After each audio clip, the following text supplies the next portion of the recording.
we last left off, we had added 2 of our video clips and we had added text to those slides. So let's do a quick review. There is our motion text. There is our clip with the text on top of it. And it is fading in and out both on the text and on the video. Right here on this particular track, we need only this track muted. We will click on these 3 dots. And notice we have several choices. We are going to mute the track. So now we won't hear any sound. I'll return to that one. I'll continue hitting play. And now it's silent. Now our audio track is where we can add some background sound.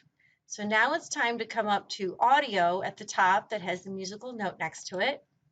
And in our version, we have both the free music, we have sound effects, which we'll use at a later time, and we have premium music.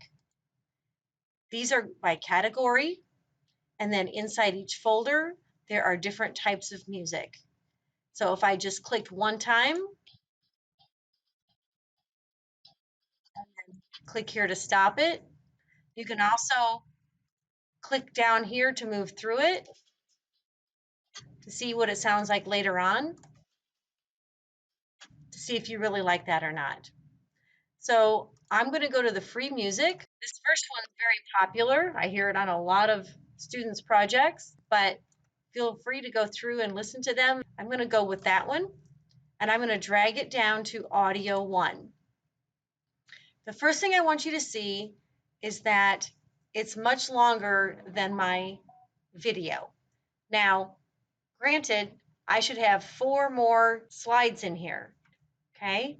But if I've got all my slides in there and it is still too long, then you need to get the 2-headed arrow and you can drag it all the way over. Or what I think is even faster is at the end of my video, I'm going to add a few seconds to the end for fading out. I'm going to make sure I'm clicked here. I'm going to click on these scissors to split it. So now I've got 2 pieces. In this one, I'm just going to either click on the trash can here or drag it up to the trash can. Now the problem at this point is my music does not fade out because I clipped off the end of it.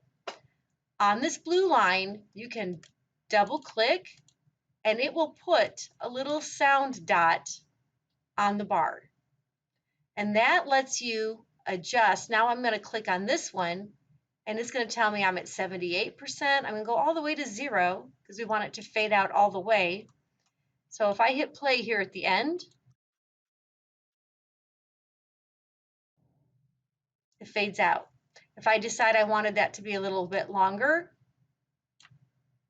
I can drag that. I can even scoot this back and have it fade out for a longer amount of time. So those 2 little dots are completely adjustable as long as you're clicked on this track and have your orange outline. One more question somebody might have. If you were to pick a sound clip that was too short, which I don't know that very many of these are less than a minute, you would have to just drag it down a second time so that you had enough music, and then you'd have to shorten that second one. I don't think anyone's going to need to drag their music down twice because your video should only be 1 minute because you're shortening these clips down to only 5, 6, 7 seconds, most of them. So that's how you add the audio to this track and mute the other track so you don't hear what people were saying in the video. Go ahead and do that step.